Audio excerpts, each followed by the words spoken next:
Tell us about your new song and new album due out soon.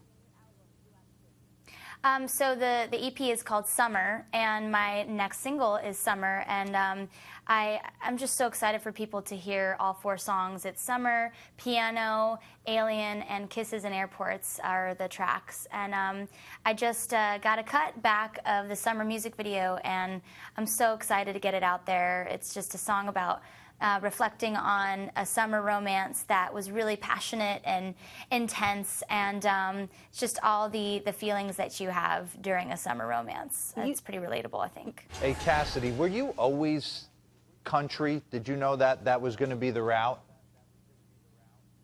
I didn't know that was going to be my route in general, but I did start singing country music when I was 4 years old, when I first sang. So those are my roots, and that's the kind of music I grew up listening to. I loved Patsy Cline, and Shania Twain has always been a huge influence for me. I covered a lot of Martina McBride.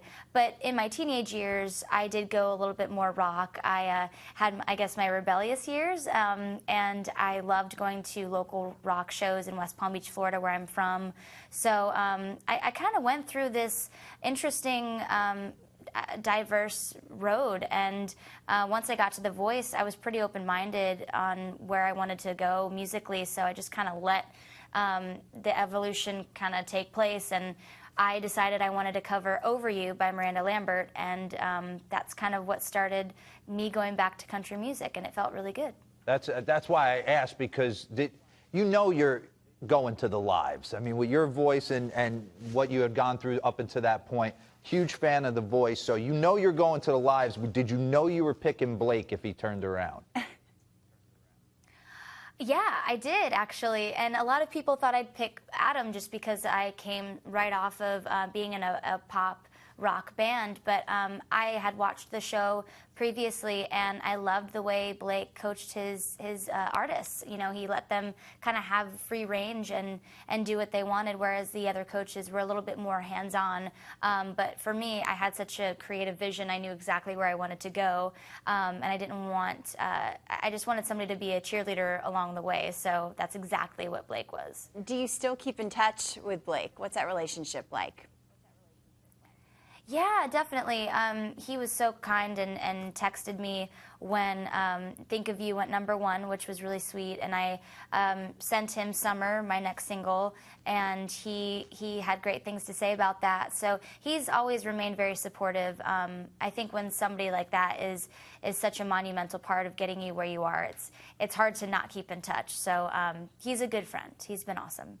Cassadee, I want to ask you, playing in the big leagues all those years, and I could speak for a lot of the guys, butterflies in your stomach before you run out on the field, or you might as well go home. What is your, like, superstitions or rituals, or how nervous you get before you run out on stage in front of a live audience? I think over the years, the butterflies have become less like nervous butterflies, more excited, ready butterflies. But what I need to do is just kind of get in my own headspace. You know, some people like to listen to some music and get pumped with a bunch of people in a room, but I really like to just kind of go off on my own and get in the zone. I definitely have to do vocal warm-ups because my songs are a little vocally challenging, and but yeah, most of the time it's just me getting in the zone. Cassadee, tell us about the tour. What's next for you? I'm actually going back out with Chris Young in the fall on the I'm Coming Over tour, and by then my summer EP will be out. It comes out June 3rd, and hopefully people will start hearing Summer on the radio before then. And yeah, it's just going to be fun to get back out with him. I get to come out and sing Think of You every night, so it's been really fun to be on the road with him, and I'll be playing all 4 new songs during my set. Real quick, one collaboration you haven't done you'd like to. Shania Twain. Oh. She's always been my #1. Where'd she yeah, go? she's always Man, been a I huge feel like a influence woman, for me. D-Row. Yeah. I love it. Where's she hiding, Cassadee? They're going to have a duet. I'm calling it. Summer is out June 3rd. Cassadee Pope, thanks so much for joining us. We appreciate it. Thank you. Thanks for having me.